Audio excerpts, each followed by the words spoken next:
Hey everybody, just wanted to make a quick video on the infotainment system on my 2007 Lexus IS350 and just how I have it set up. This system went through various iterations and they changed the software over the years. Now I don't really have any complaints with this one, and there are add-ons you can plug in like the Grom V line and different Bluetooth systems, but I'm going to show you my really simple setup. So when you first start it, you get that annoying chime sound if you're just sitting in your car. You have to hit I agree. That's for the navigation portion. With the nav system, you get the touchscreen. So I don't know if you can get the touchscreen without nav. I haven't seen that. When you hit climate, you get most of your climate controls. Now everything is touchscreen. So if this goes out, you have to get it replaced. And I haven't had to do that. And I know people have asked me about it not working. I personally haven't had to do that, but I know there's a way to replace the screen, the digitizer. Maybe that's something I'll run into. I hope not. Now the audio button, my favorite. You get your audio controls here, AM, satellite, FM, your disc and your aux, which I usually have it in for my Bluetooth adapter, and then scan for the radio stations. You get your 6-disc CD changer, which I don't really use CDs much. You have your clock and your passenger airbag light, which is behind this mount. This is a Scosche magnetic mount. I'll have the link in the description below. It allows you to put like a little magnet on the back of your phone, and then you can stick your phone here, and it's like a perfect angle. Like if your phone's here, it's perfect. I felt like that was a really good spot, and it's not really going to come off. This screen is removable, but yeah, this isn't, your phone's not going to make the screen come out. You do have some more climate controls down here. And then you have your display button, which just gives you contrast, brightness, screen off. And then you have your info. In the information screen, you can turn the beep on and off. You have your maintenance, so you can actually log all your maintenance in here. I've done it a few times, and it gives you a reminder later. You can set your dealer, which I don't need. I try to do everything myself, just because it's kind of a hassle when you have to go to the dealer all the time. As far as telephone, you do get Bluetooth, but it's for calling only. It will not work for streaming music. You can do like voice to text through it. You can do all that kind of stuff, but it's not gonna work for music streaming. And that's why you have to invest in a good Bluetooth adapter. Now this is one I've recommended in the past and I've used for several years. It is the Bezine BK01. They do have a newer version, the BK03. It's a few dollars more. I'm not really sure what the differences are, but this thing has worked flawlessly. Many people have gotten back to me and said this is the best one they've used as well, and they're really glad they got it. It just plugs into the aux port and USB port for power under your center console, and I just run the cord like that. It doesn't get in the way at all. And then it has 3M that will stick on here. Sorry, my car's a little dusty. Yeah, it's not moving. You can control the tracks, back, forward, pick up the call, pause the music, and you have a mic on there. All right, so that's how the Bluetooth is set up. You do have other useless stuff, in my opinion, like calendar, Lexus Park Assist. I have my parking sensors turned off. If your car has it, you can change the language and the screen setting. That just gives you like pretty basic stuff. Of course, you have the map. Your menu gives you volume. You can change your users.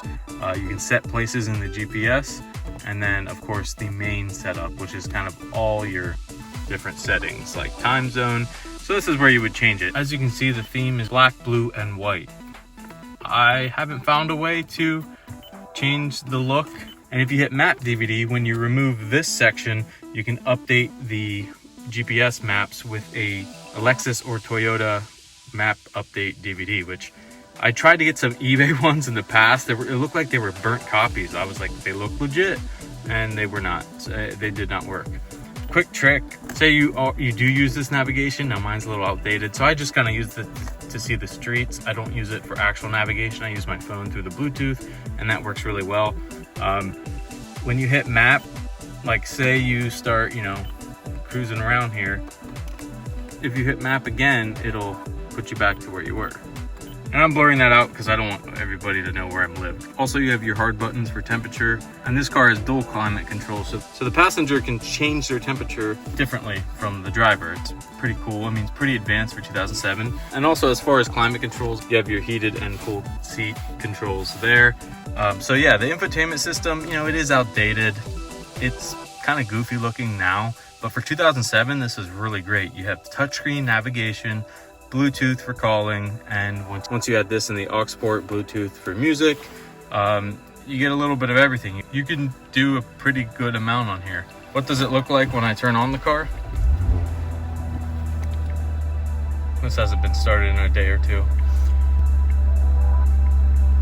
Well, like I said earlier, you can choose your language, hit I agree, and then you get to your map screen.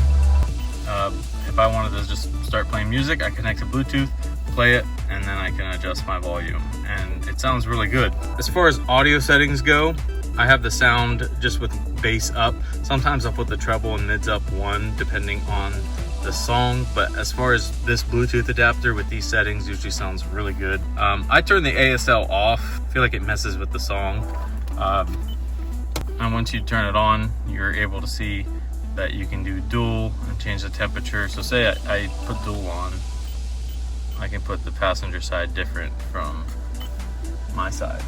That's it for my setup. Got the Bluetooth adapter with the link in the description down below. Got the Scotch magnet for my phone. That link will be in the description as well. And hopefully these tips helped you out so you can use it to its full ability and get the most out of your Lexus IS. Also, a great way to charge your phone, if anybody's wondering, is I just use this area here, and I got just a 12-volt charger, and I'll have a link for this in the description as well. Probably one better than this, because I'm using a different one.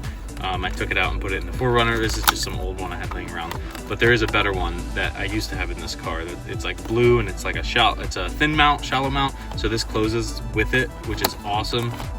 And I'll link that in the description. But this is the one I'm using for now, and I just have a lightning cable or Android cable, whatever you need. And you can put your phone here and then plug it in and have it charge. Your audio is through Bluetooth, let the phone charge. It's like a perfect setup. And if you're looking at maps, you can turn your phone sideways like this, and you'll have your maps, your audio controls, your climate controls, your Bluetooth button here, and it's just a really great all-around setup. If you found this video helpful, give it a thumbs up. If you're new to the channel, hit that subscribe button. And as always, keep those wheels turning.